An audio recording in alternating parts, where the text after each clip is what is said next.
Bonjour et bienvenue à tous dans ce numéro 7 du Model Club de Motors TV qui sera entièrement consacré cette fois-ci à des modèles à propulsion électrique, une énergie chaque jour un peu plus utilisée en modélisme. Nous découvrirons d'abord les plus petits hélicoptères radiocommandés au monde, la série des Pixels.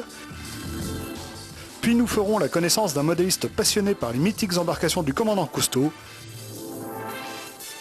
Et enfin, nous bondirons de boss en boss à la toute première manche du championnat de France de tout-terrain 1 dixième électrique qui s'est déroulé en salle.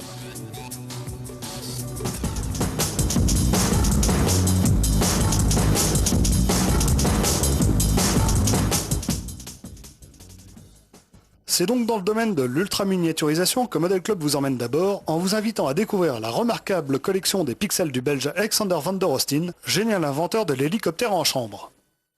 Bien, ici il y a toute ma collection, tout ce que j'ai pu réaliser depuis déjà 5 ans ou plus que 5 ans.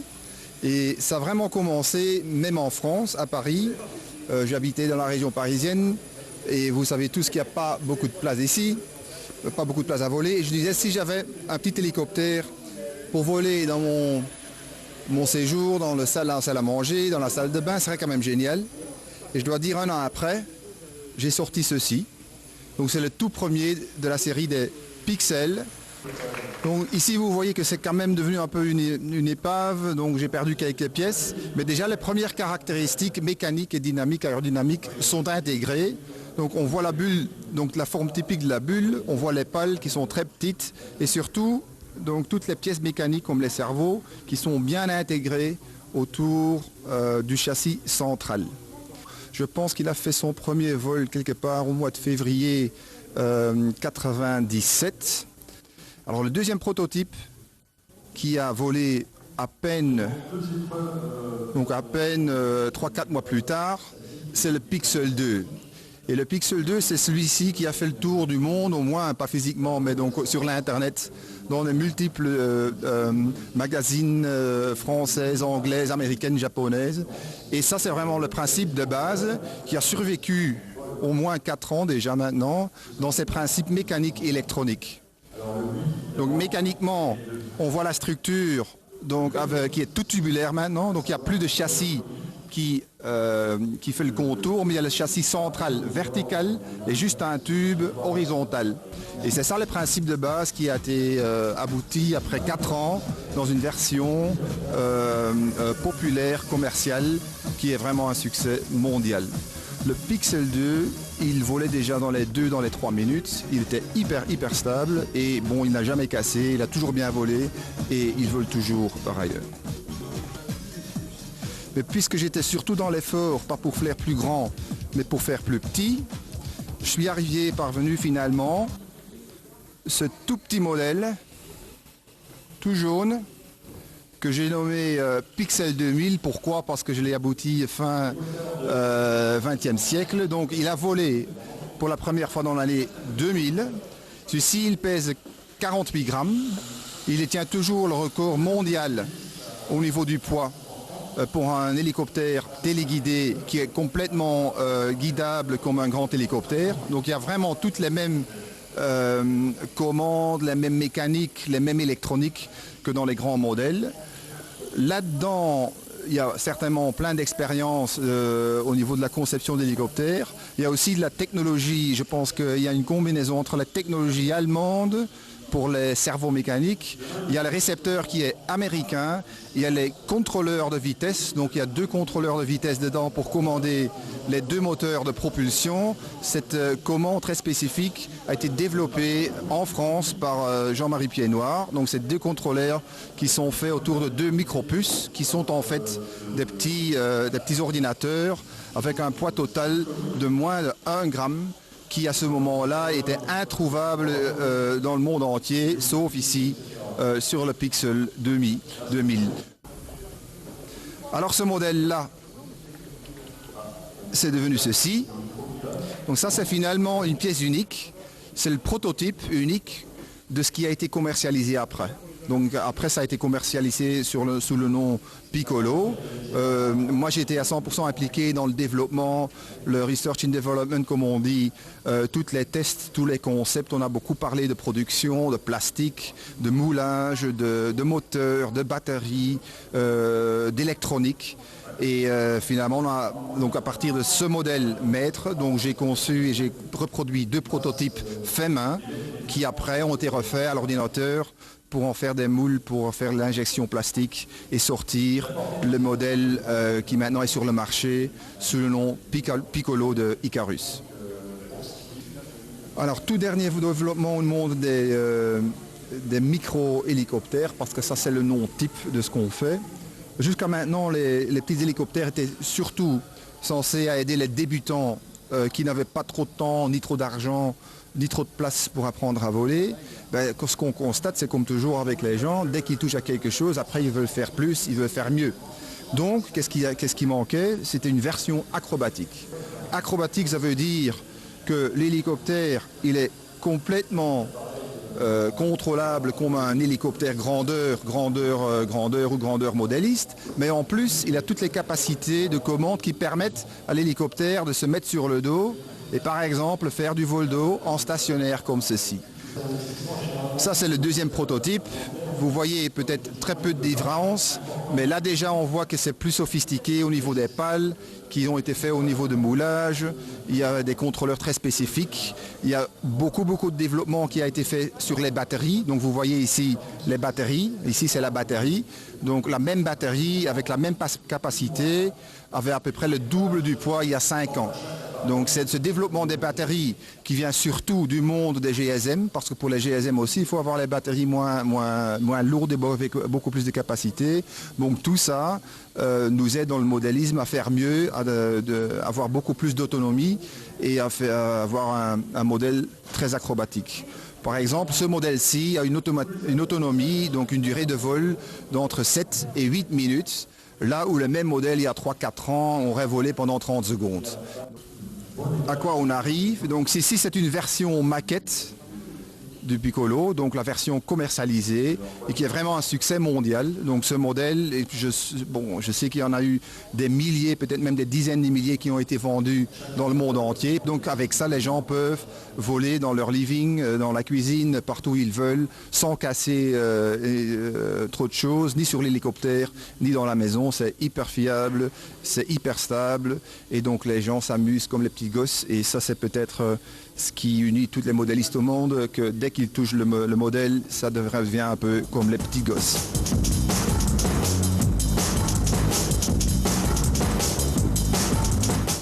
Spectacle étrange que cette rencontre entre un cygne, la Calypso et l'Alcyone sur un fond de champ de baleines à bosse sur le lac du Vésinet. Entre rêve et réalité, les maquettes extraordinaires de Jean-Marc Bizoffi maintiennent en vie la légende du commandant Cousteau. Bonjour mesdames et messieurs, je me présente Jean-Marc Bizoffi, je suis maquettiste naval et je vais vous présenter la Calypso. Alors le bateau grandeur nature était un dragueur de mine anglais de la classe YMS et a été construit à Norfolk, à Seattle. Ce bateau, après la Deuxième Guerre mondiale, a fait office de car ferry. Il pouvait transporter 7 voitures et 40 personnes et il faisait l'île de Gozo et l'île de Malte par un armateur grec, d'où son nom Calypso. Ce n'est qu'après qu'il fut donné au commandant Cousteau pour 1 franc symbolique. Et après, le commandant Cousteau donc, a fait ce navire de légende, puisqu'il a été entièrement transformé, agrandi, alourdi aussi, avec des appareils différents, qui étaient nécessaires pour les missions type, selon les pays où allait ce bateau. Il faut savoir que le bateau grandeur nature a fait quand même 24 fois le tour du monde, ce qui n'est pas rien, et a eu quand même 54 années de navigation. Le modèle qui vous est présenté est à l'échelle 1/16e. Donc elle fait 2,70 m de long, 0,45 m de large et de la quille au radar fait 1 m de hauteur. Donc il pèse 55 kg en état de marche, la coque est en samba ainsi que les ponts. La coque a été résinée extérieure, marouflée intérieure de façon à ce que le bois résiste au choc thermique entre la température extérieure et l'eau. Donc il a participé à de nombreuses compétitions et il est pourvu de 28 fonctions. Vous avez les ancres qui descendent en chute libre et qui remontent maillon par maillon. Vous avez le radar qui est fonctionnel, l'hélicoptère, les coursives intérieures-extérieures s'éclairent. Vous avez la corne de brume, vous avez un bruitage sonore où vous entendez des cris de dauphins. Vous avez également des chants de baleines à bosse. Fut un temps où j'avais une baleine radiocommandée, mais malheureusement Greenpeace l'a mis sous son aile, sans jeu de mots. Donc elle a nécessité 9500 heures de travail, étalées sur une dizaine d'années. Voilà, donc maintenant on va détailler quelques spécificités de l'avant. Vous avez ici la Troïka.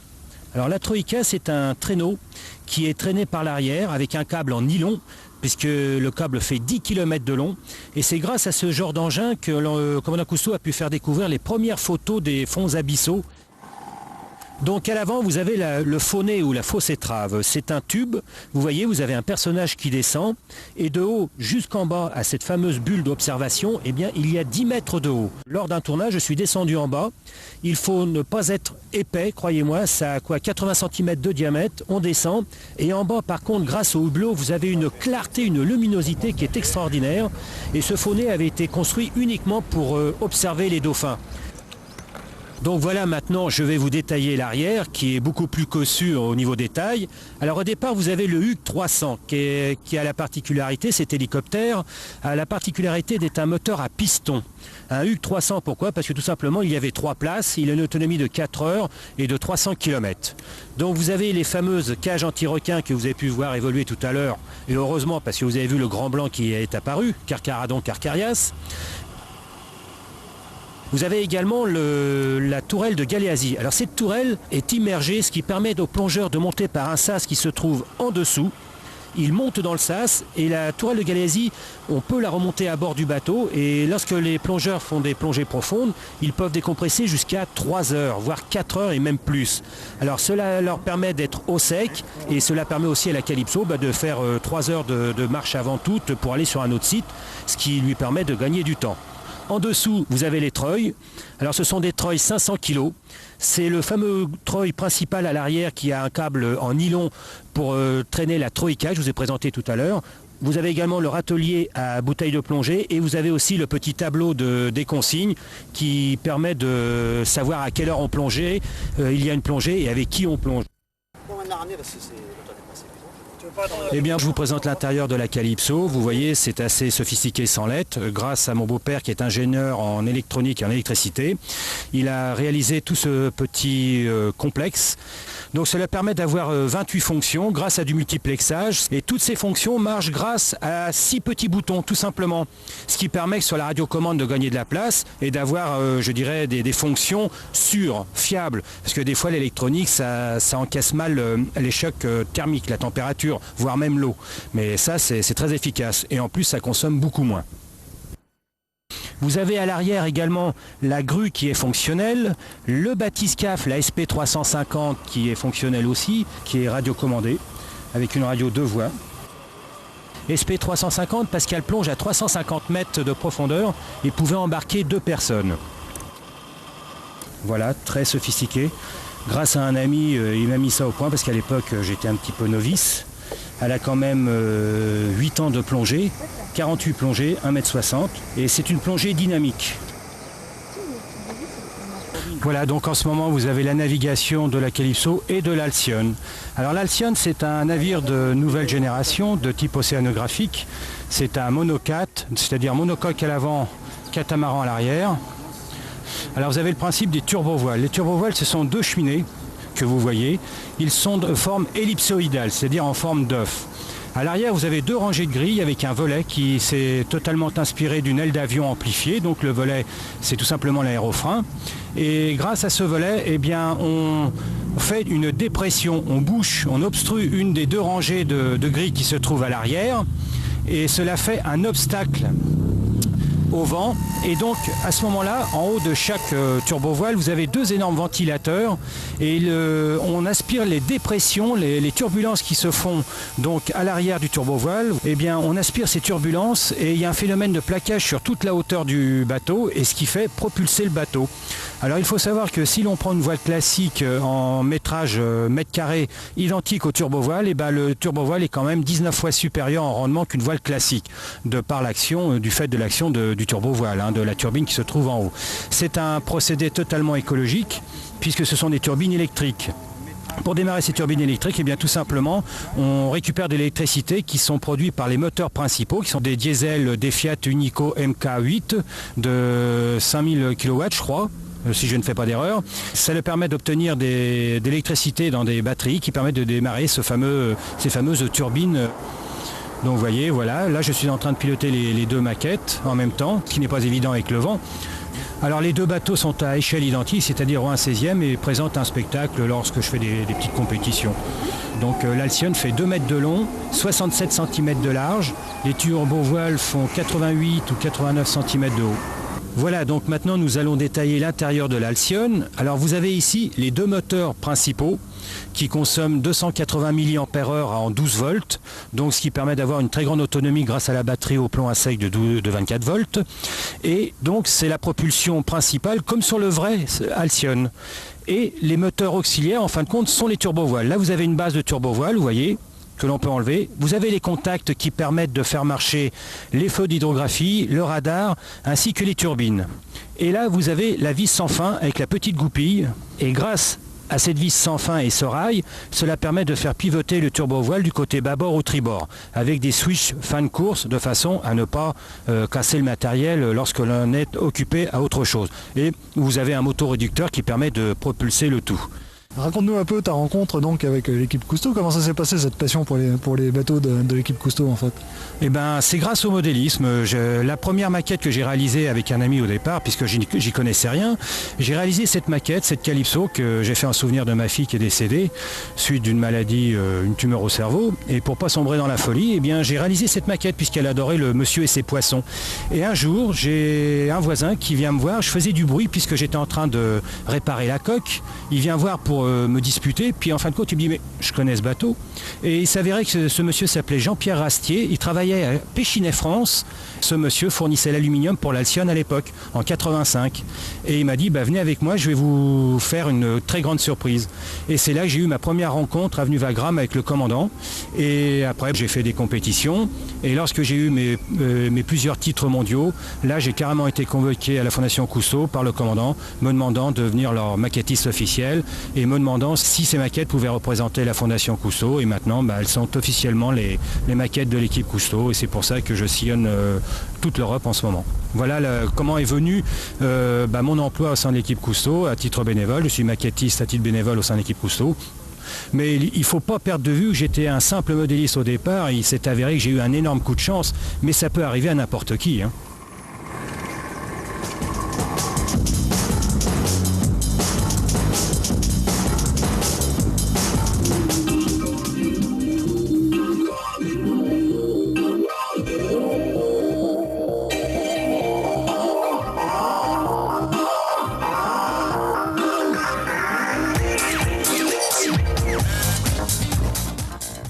Le 3 mars, c'est dans le grand gymnase de Dammartin-en-Gohelle, en Seine-et-Marne, que se sont retrouvés 80 pilotes pour cette première manche du championnat de France de tout-terrain 1/10e électrique.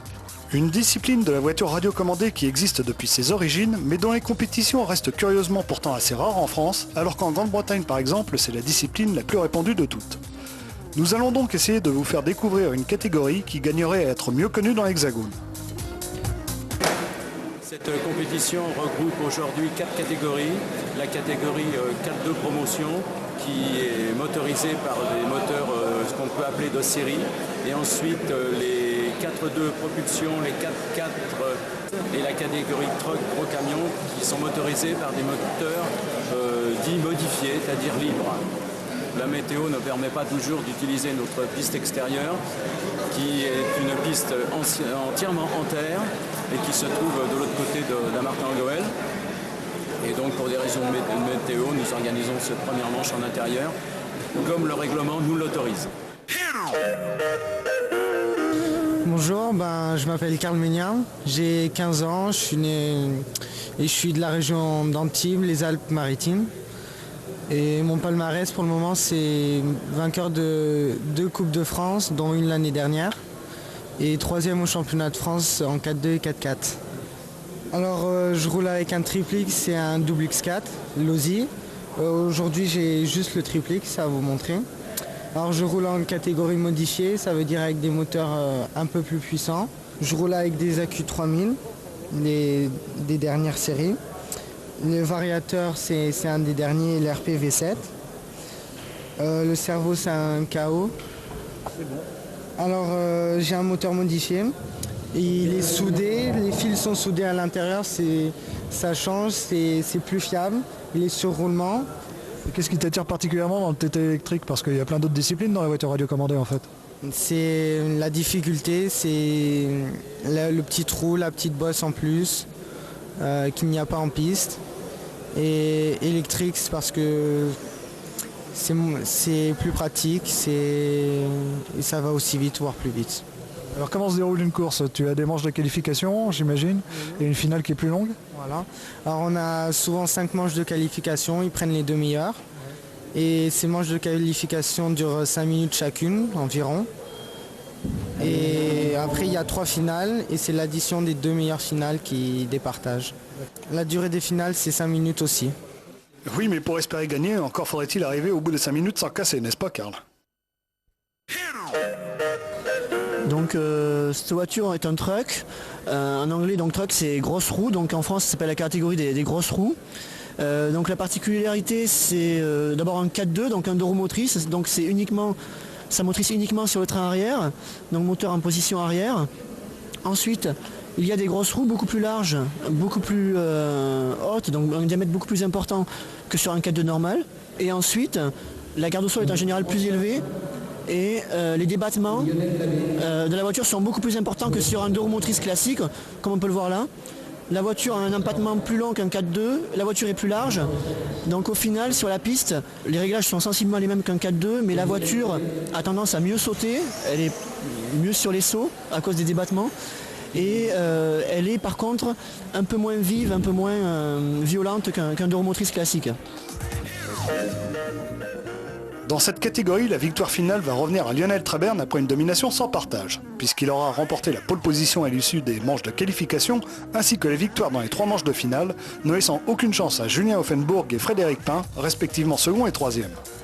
Signalons d'autre part que les trucks sont sans aucun doute les engins les mieux adaptés pour s'éclater en utilisation loisir hors des circuits, grâce à leur capacité de franchissement hors normes. Mais revenons un peu sur les techniques spécifiques à la voiture radiocommandée électrique.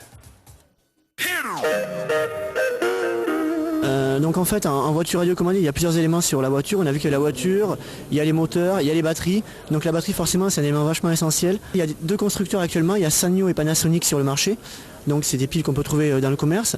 Mais les piles du commerce ont des spécificités qui ne peuvent pas correspondre au modèle réduit. Le modèle réduit c'est vraiment hyper exigeant. Donc en fait il y a des sociétés qui achètent des accus chez Sanyo ou chez Panasonic et qui vont charger ces accus, comme on charge des piles, les décharger, et avec des outils de mesure assez sophistiqués qui coûtent assez cher, ils vont mesurer les performances de l'accu de manière à les trier, donc c'est ce qu'on appelle les accus triés, de manière à effectuer plusieurs classes d'accus et pour les vendre à différents prix ensuite. Ils auront bien sûr des différentes performances. Donc les packs ensuite, on le voit, possèdent des valeurs, ici. Donc selon les valeurs, en temps, en voltage, ils sont commercialisés à différents prix et correspondent à différents usages. Donc le tout-terrain, la piste, plus d'autonomie, moins d'autonomie, plus de punch, moins de punch. Donc les accus sont des accus vraiment très sensibles avec des hautes performances, donc il faut les entretenir. On charge avec des chargeurs de ce type.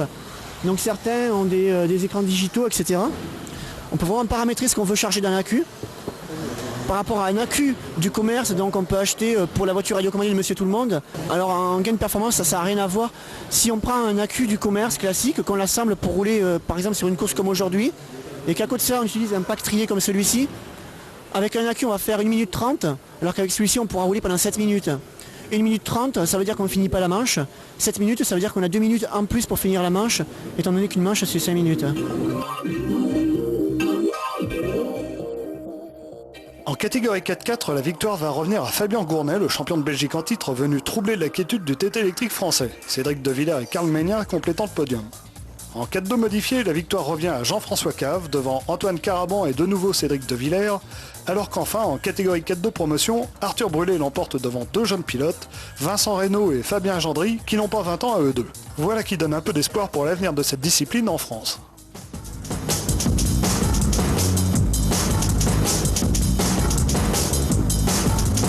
« 15 janvier, Stade Charletti. Mais que font ces modélistes dans l'un des plus grands stades parisiens? Explication. Bonjour, nous sommes aujourd'hui en présence des pilotes qui vont réaliser un essai pour la manifestation du 2 juin 2002 qui va avoir lieu donc au sein de ce stade, le stade Charletti, qui va permettre donc de voir représenter plusieurs catégories de modèles de la Fédération française d'aéromodélisme, partenaire de l'opération, sous le haut patronage également de la ville de Paris. Cette manifestation est organisée par le Club du Noir et sera au bénéfice de deux associations humanitaires, l'Enfant à l'hôpital et les enfants réfugiés du monde. L'originalité de cette manifestation réside dans le fait que nous avons deux présentations simultanées, une présentation indoor dans la salle Pierre Charpie, gymnase intérieur du stade Charletti, et à la fois dans le stade d'honneur où là nous verrons des modèles plus gros évoluer bien sûr.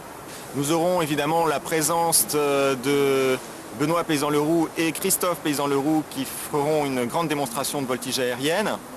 Mais nous aurons aussi des hélicos 3D, nous pourrons voir des modèles plus petits comme les Park Flyers, nous pourrons voir également en ouverture des montgolfières qui présenteront la manifestation. Nous vous attendons nombreux au sein de ce stade pour supporter tous nos pilotes et évidemment nos deux associations pour lesquelles, je le répète, ce spectacle est organisé.